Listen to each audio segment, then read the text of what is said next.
All right, let's open this up for a discussion, whether we have managed our oxygen crisis well. Well, many people would say that that is not even a question. But what do we need to do from here on? One is, why didn't we know that there will be a problem like this? And the second point is, why are we still not, or why are we still struggling? Now that we have realized, could we have moved faster? Or what is the thing that we could have done differently? What could have been done differently? Let me quickly introduce Ghanshyam Tewari, spokesperson of the Samajwadi Party, because there is a huge crisis in Uttar Pradesh also in hospitals, and Atishi, MLA and spokesperson of the Aam Aadmi Party. Thank you very much. In just a short moment, we will have Lalitha Kumaramangalam, member of the BJP also. Atishi, let me begin with you first. The Aam Aadmi Party yesterday accused or blamed the UP government of stalling the supply of oxygen to the hospitals of Delhi from the Inox oxygen plant, to which the UP government said it's wrong. Our own hospitals are struggling. We are not controlling, it's being controlled by the center. Today, similar allegations against a plant in Haryana. Haryana government has come out and said that this is baseless. It's under the control of the center. My point is, and I'm going beyond these daily episodes, do you think what's missing right now is a coordinated composite national strategy on oxygen? See, Sanket, first of all, I would like to say that we don't want to make this into a political debate or a debate between BJP and Aam Aadmi Party, the central government and the state government, because this is not the time to do it. You said, have we not been able to correctly anticipate the amount of oxygen we could require? Yes, probably we have not. And I think that this is something that can be understood. And here we are not pointing any fingers either at state governments or central governments, because the spike that has come in this wave has been much, much, much higher than anything we have experienced so far. So it was difficult for anyone to anticipate the extent to which the number of cases might come in the second wave. However, what we are seeing in the past couple of days is a worrying trend. The reason it is a worrying trend is that at a point where the central government should be having a coordinated strategy across states, because not all states manufacture oxygen. There is some areas manufacture oxygen, then it has to be logistically carried to different parts of the country. There needs to be a centralized strategy for both for the production and for the transportation and logistics. It is because states are falling short of their own oxygen that states which manufacture oxygen like Haryana and Uttar Pradesh are now therefore beginning to take such worrying actions. Today you have the Haryana Health Minister and Home Minister, Mr. Anil Vij, going on television and saying कि मैंने अफसर भेजे हैं अलग-अलग oxygen plant में, मैंने उन्हें बोला है कि यहाँ से ऑक्सीजन सप्लाई हरियाणा से बाहर नहीं जाएगी, पहले हरियाणा को ऑक्सीजन हम देंगे.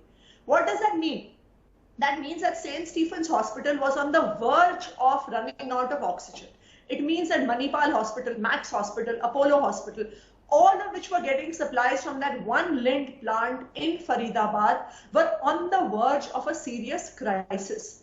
That is the reason why Max Hospital has today, at this time of night, gone for a special hearing to the Delhi High Court. And the Delhi High Court has passed some very scathing comments. That's true. It is asking the central government, why is it that we are still producing industrial oxygen? Why are we still exporting industrial oxygen? Why have not all oxygen production capabilities been converted into medical oxygen? Why have petroleum plants not been taken over? Why have steel plants not been taken over? When the country is facing such a dire emergency, it is time to take strong steps. Correct. Okay. Ghanshyam Tewari, see, we are going to discuss what needs to be done in the future, not go into the past. Yes, there was no composite national strategy. We did not learn our lessons, and we did not ever think that there will be a situation where we'll need so much oxygen. We were unplanned, right? There is no dispute on this fact. There is no point debating it also. The point is, what do we do from here on? Mr. Tewari, in the state of Uttar Pradesh, in Lucknow, many hospitals have had to put a label outside their hospital saying that please take your patients away. We don't have oxygen. Now, this is not an opposition ruled state. This is a BJP ruled state. So obviously, if the planning, if there was some notorious plan to divert it to BJP ruled states only, surely this situation would not have emerged in UP. So this is just bad planning. Going ahead, what sort of national strategy would you suggest? Sanket, at the very onset, I want to convey my condolences to the 24 people who died in Nasik due to lack of oxygen, and the thousands who are dying across the country. And I do pray that collectively we work so that every passing day we save more lives and people don't die helplessly the way they are right now. As far as what is going on, we see a coordination failure. And when there's a coordination failure between states, does not matter who's ruling. You ask who's in charge. Is the Prime Minister talking to the Chief Ministers? Is the Home Minister talking to the Chief Ministers? The Home Minister published his itinerary of the day. And he said, Rally 1, Hamirpur at 12 noon. Rally 2, Gazol, 1:30 p.m. and Rally 3, Durgapur, Purba, 3:45 p.m. You tell me what crisis will this resolve? As far as your next steps is concerned, we are in day 415 of the pandemic. The first and foremost, if as a country we do not have a centralized helpline backed by a line of doctors who can immediately assist any patient who thinks that he would have COVID or he tests positive, to plan the strategy to fight the disease. Till what time do you stay at home? The oximeters, the thermometer, the immediate line of action, then we have not planned, but we can plan it. It will take 2 days to plan a national helpline. There are enough doctors in this country and enough systems in this country. Second, the thing that really breaks my heart is to see everyday imagery on newspaper and various platforms of people carrying their loved ones on a bike, on an auto, on an e-rickshaw. Can we resolve as a country at a both state level, city level and national level that anyone who dies in this crisis will give them a respectful last right and the government will support. It cannot be a hassle of the family itself. Third, at this stage of crisis, the things that are easy to fix is testing. How can you have a system where, like in Uttar Pradesh, you are crying for testing and then the reports will come 3 days, 5 days later? There are certain things that cannot be allowed to continue as daily practice. Yes, oxygen coordination will take time when every hospital in the country is crying for oxygen. There will be hoarding, there will be other coordination failures.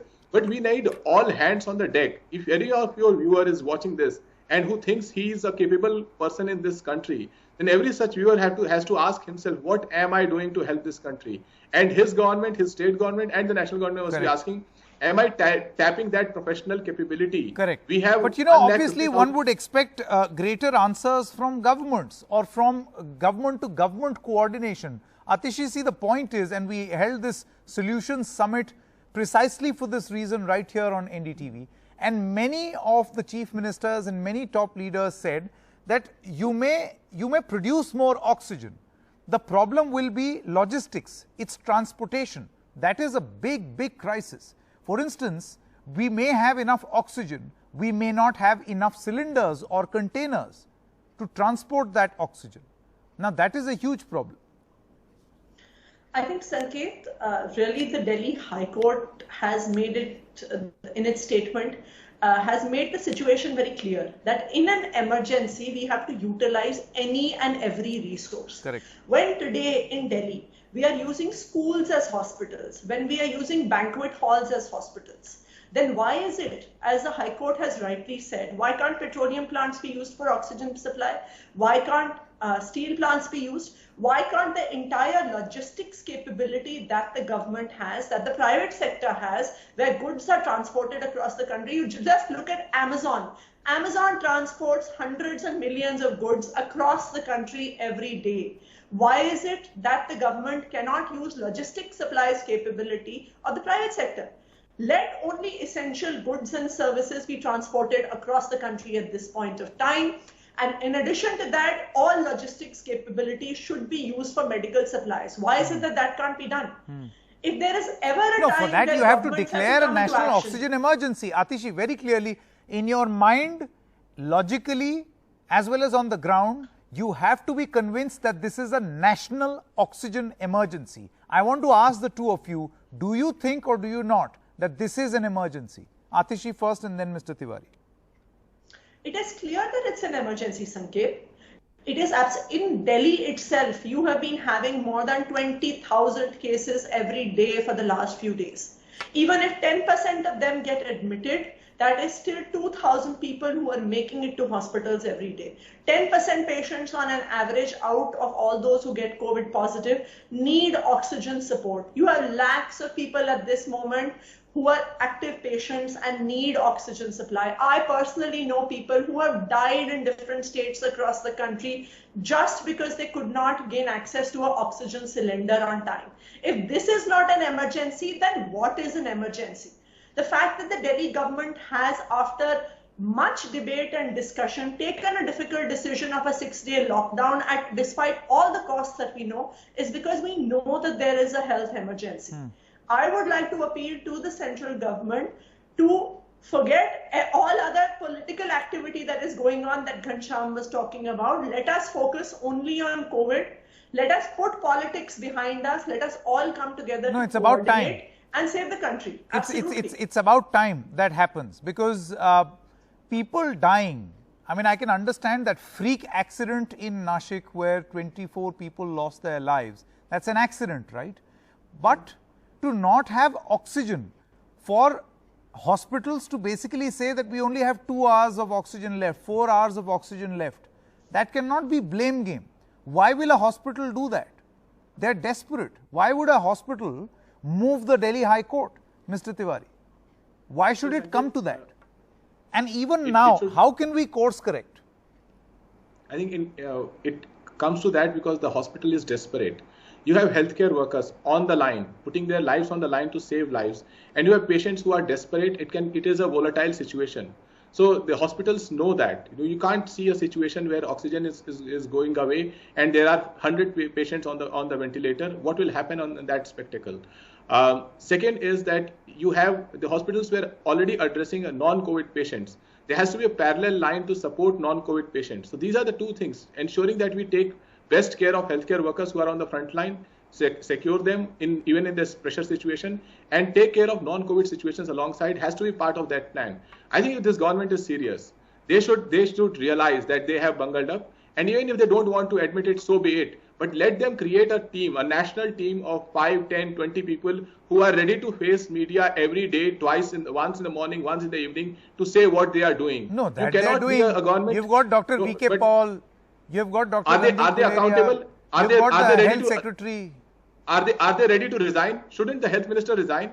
Who is ready to put their own position on the line to say that I am going to battle it out with a team, and if I am not successful, I am ready to put my job on the line? No, I think the need of the hour is not resignations, but it's for about the job to be done. I mean, if a resignation could give people oxygen, then it's fine, but that's not going to help. The need of the hour is accountability. The need of the hour is taking charge and showing that accountability. You tell me, Sanket, who in this government in this month, when active COVID cases have gone 6 times, who in this government is putting their job online and saying that I am accountable? Have you seen look at the Prime Minister's address?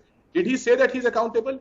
No. Do you see that from the Home Minister that he's accountable? Okay. Do you see from the Health Minister? I think the purpose of this discussion, this is not even a debate, of this discussion was to get ideas from the two of you, because see, the point is any step that will be taken for a long term, and when I say long term, I mean even a week is long term, because people are going to die in hospitals today, tomorrow, because of the lack of oxygen. So what are the short-term immediate measures that can be taken? I think the Delhi High Court is giving a lot of these solutions and offering a lot of these solutions. Declare it a national oxygen emergency. That's all the time we have in this edition of Trending Tonight. News continues.